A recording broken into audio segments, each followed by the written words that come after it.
Great. Thanks. Thank you all for coming today, for joining us for the rollout of the President's fiscal year 2020 budget request for both the State Department and the U.S. Agency for International Development.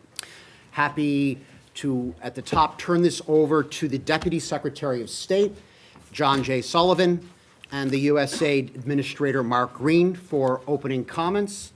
At the conclusion, we'll invite some subject matter experts up to kind of drill down in some of the detailed questions that you might have. Thank you. Deputy Secretary Sullivan.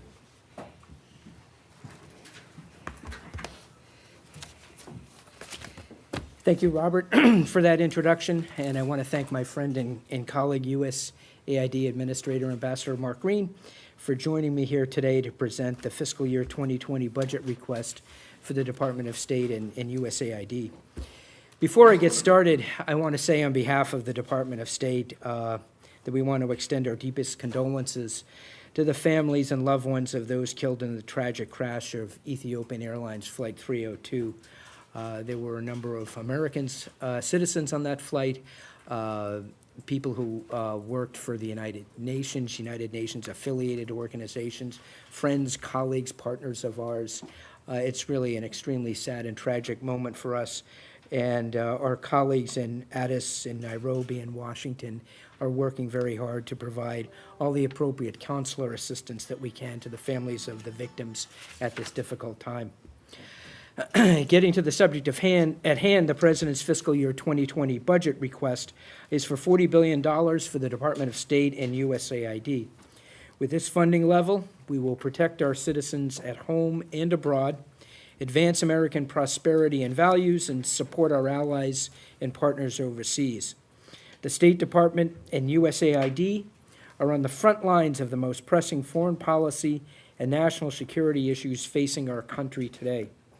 Staffing from both of our agencies are working very hard each day to protect American freedom, hold China and Russia accountable as members of a rules-based international system, support the people of Venezuela as they work toward a peaceful restoration of democracy in their country, prevent infectious disease outbreaks from reaching our borders, assist countries to become self-reliant economic and security partners, and so much more. With all of this on the line, we need all of our colleagues, our entire team, to be safe, prepared, and ready to take on any new challenges at a moment's notice. Keeping our citizens safe and secure requires constant vigilance and adequate resources. Our fiscal year 2020 budget request prioritizes the safety of our diplomatic and foreign assistance staff overseas. It protects Chief of Mission personnel from emerging threats and invests in safe, secure, and functional facilities. It will enable both the State Department and USAID to recruit, sustain, and train our global diplomatic and development workforce. Our agencies are developing new capabilities for the 21st century. Together, with so many critical goals to advance on behalf of the American people, the State Department and USAID need resources for both diplomatic and foreign assistance programs.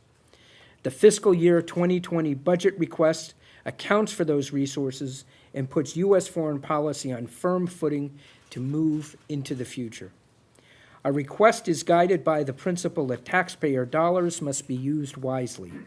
We want to maximize the investment made by the American people and deliver exceptional results on their behalf. President Trump has made it clear that U.S. foreign assistance should serve America's national interest and should support those countries that help us to advance our foreign policy goals. This budget maintains critical support for key U.S. allies, including Israel, Jordan, Egypt, and Colombia. Through strategic funding and programming, this budget positions the United States to win. This means ensuring our nation is fully engaged in regions of the world upon which our national security and future prosperity depend. In recent years, we have seen China proactively applying its power to exert its influence in the Indo-Pacific region and beyond. Under President Trump's leadership, the United States has taken decisive steps to respond to China's aggressive actions. We recognize that the United States' future security, prosperity, and leadership depends on maintaining a free, open, and secure Indo-Pacific region. To advance the Indo-Pacific strategy, the budget request nearly doubles U.S. foreign assistance and diplomatic engagement resources to the region. Our budget request is also guided by the realization that the threats imposed by Russia have evolved beyond external or military threats and now include influence operations in the very heart of America and the Western world. This budget prioritizes countering Russian malign influence in Europe, Eurasia, and Central Asia. As we speak, the people of Venezuela continue to fight for their freedom in the face of a tyrannical and corrupt leader who refuses to step down. The fiscal year 2020 budget request includes funding to support democracy in Venezuela and provides the flexibility to make more funds available to support a democratic transition, including up to $500 million in transfer authority.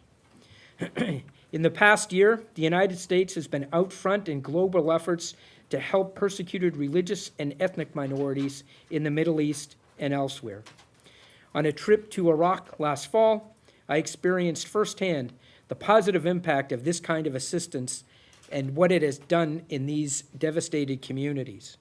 Working with local actors and community leaders, our assistance programs clear the explosive remnants of war to help keep families safe, restore access to services like health and education, improve economic opportunities, and more. But there's much more work that needs to be done. The fiscal year 2020 budget supports an increase in our efforts to empower religious and ethnic minorities, including requesting funds for new opportunities among different communities in need, and continuing U.S. leadership to promote global religious freedom. In addition, our budget request for fiscal 2020 includes a diplomatic progress fund, so we can effectively respond to new opportunities arising from diplomatic and peace progress and emerging counter-Iran needs. The diplomatic challenges we face today are particularly difficult due to rapid, continual advances in media and technology. Our human resources and organizational structures must keep pace with these changes. The fiscal year 2020 budget fully funds state and USAID's current workforce levels, enabling us to take on emerging policy challenges. The priority we place on safety and security extends beyond physical facilities to our networks and data. The budget request will seek to strengthen the State Department and USAID IT systems, prioritizing cybersecurity enhancements. And speaking of the threats to our homeland, there are few efforts as important to this administration and to the safety and security of the American people as securing our borders.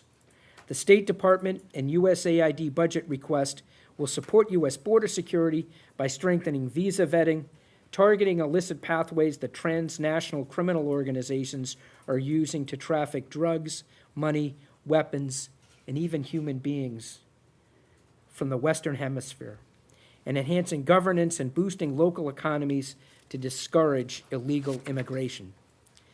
Our budget request for fiscal 2020 also protects against infectious disease threats by bolstering country capacity to prevent, detect, and respond to any future outbreaks and prevent epidemics. These efforts mean retaining our place as a global leader in health assistance.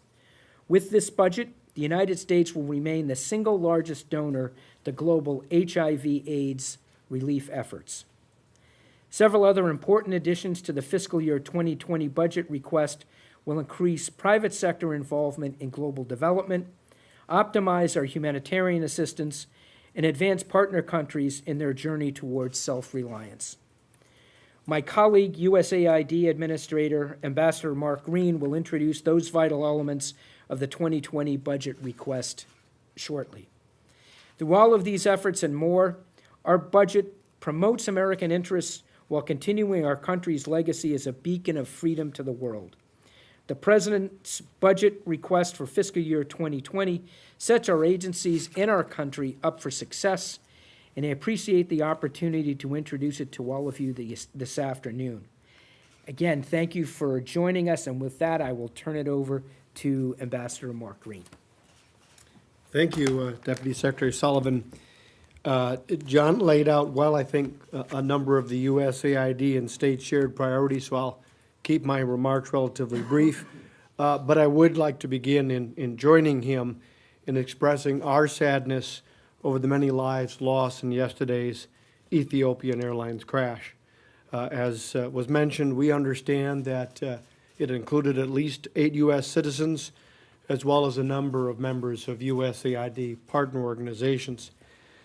As many of you know, I have really deep gratitude and admiration for the many heroes of humanitarian work. And this particular route and this particular flight was used regularly by humanitarian and development organizations in the region. People working each and every day to save lives and make the world just a little bit better place, despite the risks. Our hearts go out to all of those who lost loved ones, and our thoughts and prayers are truly with them during this difficult time. With that, on to the more mundane subject of the budget. While fiscally conservative, I believe this budget's request will support our goal of advancing countries on their journey to self-reliance.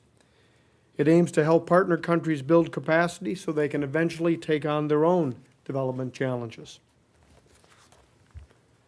By supporting our tools aimed at reducing the reach of conflict, preventing the spread of pandemic diseases, and counteracting the drivers of violence, instability, and other security threats, this budget will also strengthen U.S. national security. It also strengthens American economic leadership by supporting our investments that expand markets for American goods, leveling the playing field for American businesses, as well as supporting more stable, more resilient, and more democratic societies. As many of you have noted in recent months, many parts of the world have seen an exponential growth of predatory financing that is dressed up as foreign assistance. This budget supports USAID's efforts to aggressively communicate the stark differences between authoritarian financing tools and the approach that we and our allied donor nations use. Our approach is true assistance. It helps partner nations build their own self-reliance in a more dynamic, private enterprise-driven future. It incentivizes reform to spur private enterprise and free markets, attract investments, and again, foster self-reliance. We also aim to help partner countries recognize the costs of alternative models, like those of China and Russia. Their approach seeks to weaken confidence in democratic and free market systems, saddle countries with unsustainable debt, lead to the forfeiture of strategic resources, and further the militaristic ambitions of those authoritarian actors. In coming weeks, we will unveil a framework that we'll use to help counter malign Kremlin influence, especially in Europe, in Eurasia, and Central Asia, and this budget supports that work. Our efforts in this regard will be made easier as the new Development Finance Corporation is stood up later in the year. It will also be made more clear as the Trump administration accelerates our partnerships in the Indo-Pacific. I firmly agree with the Deputy Secretary that our security and prosperity at home is closely tied to a stable and free Indo-Pacific region. Working with state and others, our strategic investments will promote open, transparent, and citizen-responsive governance across that Indo-Pacific region. A third way we will be able to sharply contrast our approach is through the administration's efforts to promote inclusive economic growth, especially as it relates to full economic participation by women around the world. The National Security Strategy clearly identifies women's empowerment as a priority integral to economic prosperity and global stability. Last month, the President signed a presidential security memorandum decisively linking the ability of women to participate fully and freely in the economy with greater peace and prosperity across the world. We have also officially launched the Women's Global Development and Prosperity Initiative, known as WGDP, which aims to economically empower 50 million women in developing countries by the year 2025. The WGDP Fund, established at USAID, included an initial commitment of $50 million US funds from fiscal year 18. Support is being doubled in this budget proposal to $100 million for the fund to support workforce development and skills training, greater access to capital, and changes to the enabling environment so that around the world, women all have the opportunity to reach their full economic potential. As you all know, USAID is not only our lead agency in development assistance, but we are known around the world for our humanitarian assistance and crisis response as well. The U.S. will continue its role as the world leader in humanitarian assistance, but will also call on others to do their part, and will work relentlessly to assure that assistance is delivered as effectively and as efficiently as possible. The consolidation of our overseas humanitarian assistance program funding within our new Bureau for Humanitarian Assistance supports the administration's commitment to optimize humanitarian investments by leveraging the strengths at both state and USAID. Nowhere is America's leadership in humanitarian assistance more important, or quite frankly, more timely, than in our continued response to the man-made, regime-driven crisis in Venezuela. The Department of State and USAID are committed to providing support to those affected by the ongoing humanitarian crisis. We are also both dedicated to supporting a future democratic transition for the people of Venezuela. We vow to stand with them as they fight for a government that represents their interests and is responsive to their needs. This budget significantly expands our investments in another kind of freedom, as the Deputy Secretary mentioned, the freedom of religion. In particular, we will continue our important assistance to those religious and ethnic minorities in the Middle East whom ISIS sought to extinguish. Finally, the 2020 budget aligns closely with and supports the implementation of USAID's internal reform initiative, or transformation. This will allow us to strengthen our core capabilities, increase our efficiency, and ultimately reduce costs. We're creating an agency that is capable of leveraging our influence and authority and available resources to transform the way that humanitarian and development assistance are provided. And alongside the rest of the world, we will work hard and forcefully to meet the daunting challenges that we all face. While the funding generously provided by Congress is never enough to meet every demand and every need in the world, we will ensure that USAID remains the world's premier international development agency and continues the work we do each day and every day to protect America's future security and prosperity. And thank you for the honor of being able to be with you today. Thank you. Thank you, Administrator Green, Deputy Secretary Sullivan. Wait, Very wonderful. wait. You're not going to take questions? Yeah, we're inviting experts up now. I'd rather ask a general question. What's the general question? This is, Come on, guys. what? We've got, They we have. can't defend the entire budget? We have folks that can do that just now, right now, right before you. And we have three subject matter experts. Eric Euland, who is our Director, Office of U.S. Foreign Assistance from the State Department.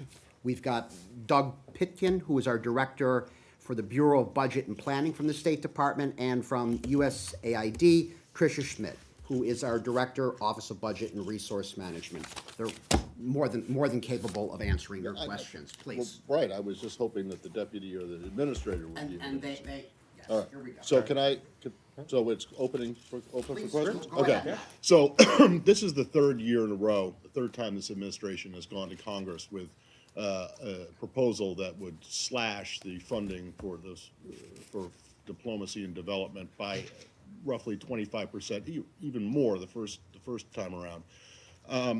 Congress has soundly rejected those proposals the last two times, and those two times the party of the administration controlled both houses of Congress. This year it's a little bit different. the chairman of the House Foreign Affairs Committee has just said that this budget proposal is dead on arrival. It's a 24% cut. So I'm wondering, given the fact that you can't possibly think that Congress is going to go along with this and that you're going and that these cuts are going to happen. In fact, you may end up getting more than you didn't want last year. How do you argue against people who say that repeatedly bringing these massive cuts to the Hill doesn't mean that the administration isn't trying to gut diplomacy and development, gut the State Department, gut USAID, and really doesn't have any regard for the institution? I'd say twofold. First off, it's important to look at this request in the context of the administration's overall approach to non-defense discretionary spending, which, as they made clear, is not sustainable given the U.S.'s current fiscal picture. And so this is part of an overall effort to constrain and reduce non-defense spending by about 5% starting now and continue that path for the next 15 years to try to get our overall fiscal picture in some semblance of order, while still prioritizing some things like defense, border security, veterans, and some other programs that OMB will speak to shortly. So I think it has to be looked at that context. It also sets priorities in terms of what programs the administration and the department believes should be prioritized for funding in the context of that constraint. And so there are certainly things that, relative to the last two requests, we've made new investments proposed to sustain. So the last two budgets, for example, include reductions to state NAD personnel. This budget does not propose that. This budget sustains and enables new investments in the personnel and workforce of both agencies. It continues to prioritize the security and safety of our diplomatic presence overseas and does target selected initiatives such as the Global Engagement Center for additional resources.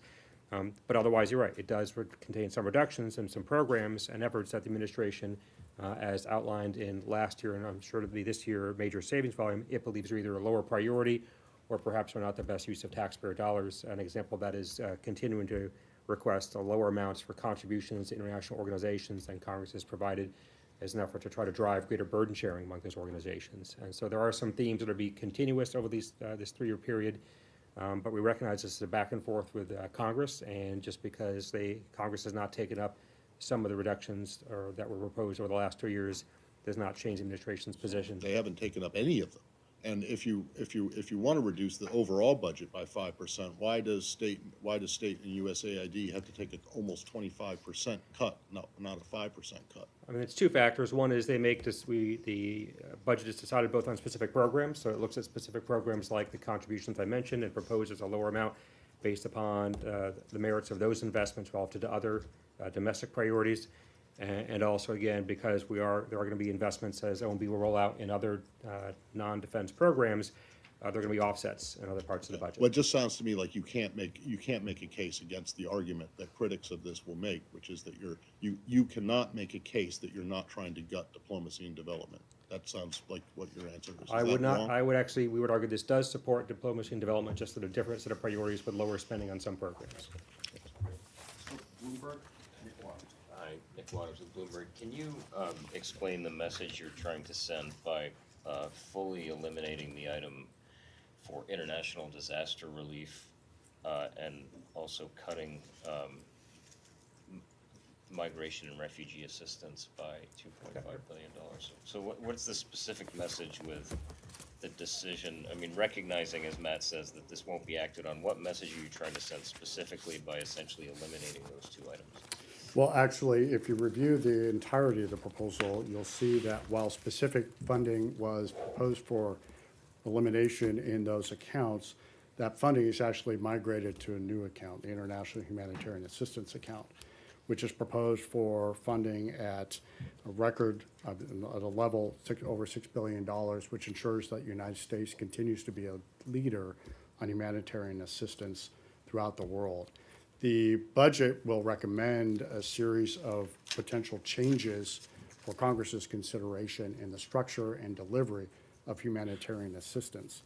And so as you review the details of the volume, you'll see that the President's commission from June 2018, where they discussed potentiality of optimizing humanitarian assistance delivery, is reflected in this budget proposal.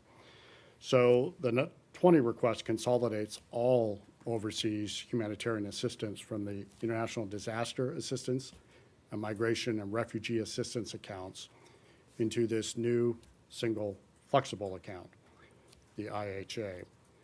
The IHA is administered by the Administrator of USAID under the authority of the Secretary of State. This new account and organizational structure will enable the U.S. government to respond seamlessly to ongoing as well as new humanitarian needs, the most vulnerable displaced people in the world, and other affected populations.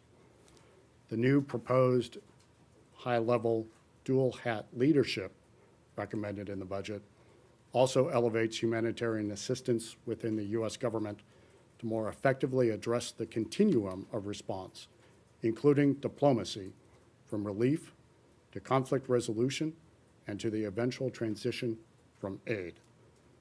The request restructures our overseas humanitarian programming to enable the United States to respond seamlessly to evolving humanitarian needs, achieve optimal UN reforms, and induce other donors to do their fair share while resolving ongoing crises. Can I just ask a follow-up on that? Sure, go ahead.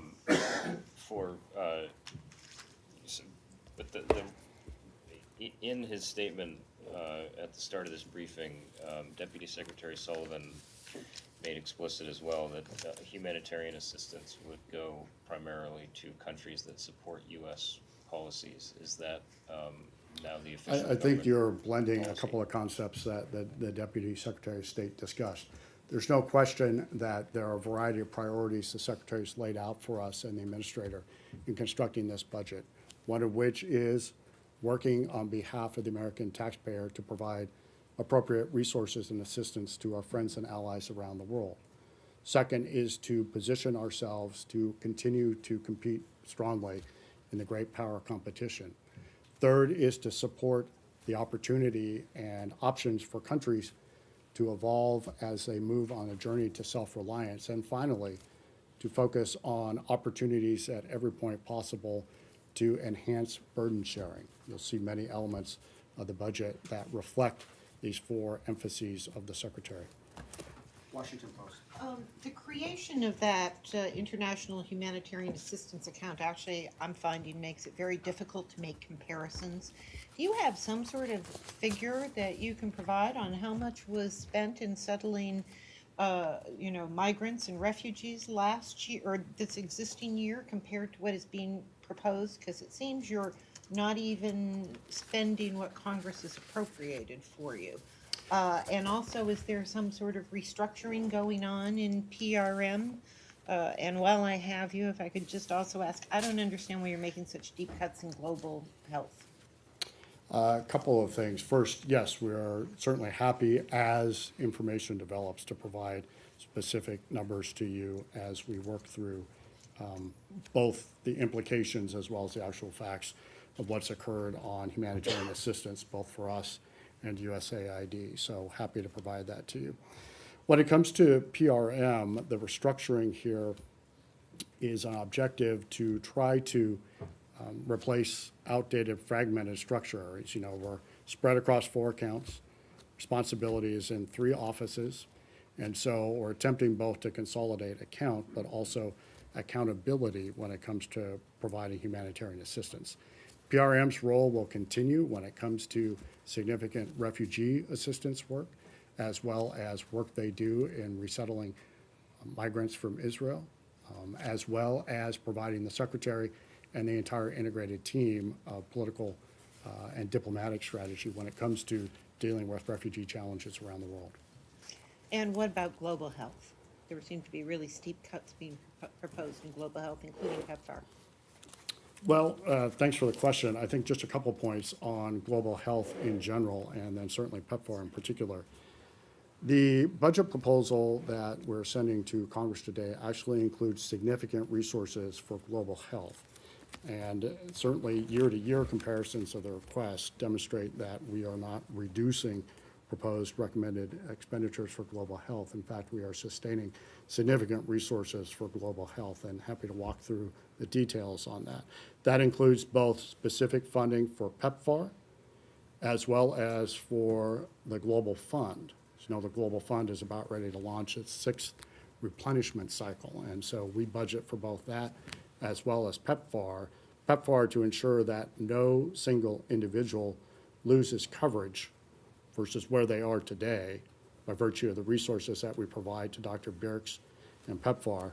And then the Global Fund, by proposing both resources and a new way of funding to ensure that the amount unlocked by a U.S. pledge for the Global Fund would be the most ever in the Global Fund's history if accepted by our international partners. Seems to be going from $8.7 billion to 6.3. That's $2.5 billion less. And again, happy to provide details FY19 versus FY20 requests. We can get more details. Right here, please. Go ahead. Thank you. I have a specific question about Colombia. In the INL budget, it says that there has been a significant increase in the funds requested for Colombia in the fight against drugs. And I was wondering why is that, and if the U.S. Government is worried about an increase in the coca production, and that's why. Well, I appreciate the question, and the answer, you definitely do touch on it. The resources recommended for Colombia for consideration by Congress in the FY 2020 budget anticipate the potentiality of partnering with Colombia, not just on its current efforts in regards of related to the peace settlement, dealing with some of the regional consequences of the migration flows from Venezuela and the current eradication process underway. But in the event the Supreme Court rules and allows the government to resume aerial eradication, provide resources from the United States for that program. So that's why you see a significant uptick in recommended resources for Colombia for FY 2020. This is the last question. Michelle, why don't you go right I ahead? have a question related to foreign aids. Do you have numbers or figures related to the aids to Israel, Egypt, and Jordan? Thank you for that question. In the recommended budget for FY 2020, the recommended amount for Israel, Egypt, and Jordan is a straight line extension of last year's proposed amount. So $3.3 billion for Israel, consistent with our memorandum of understanding with the government, and then concomitantly consistent with our memorandum of understanding with Jordan, as well as our previous expenditures, recommended expenditures for Egypt from last year. Do you have the numbers? I can get those to you. But again, they're consistent with last year's numbers. Thank you. Question, if you don't mind. Last question. Nike Ching, go ahead. Yes, so there has been discussion to have a new cybersecurity bureau. I was reading the congressional justification budget, the the fact sheet. I don't seem to find the funding for the cybersecurity bureau. Could you please shed some light on that? And then is it still a plan to have that bureau under the authority of the Undersecretary of State for Arms Control and International Security?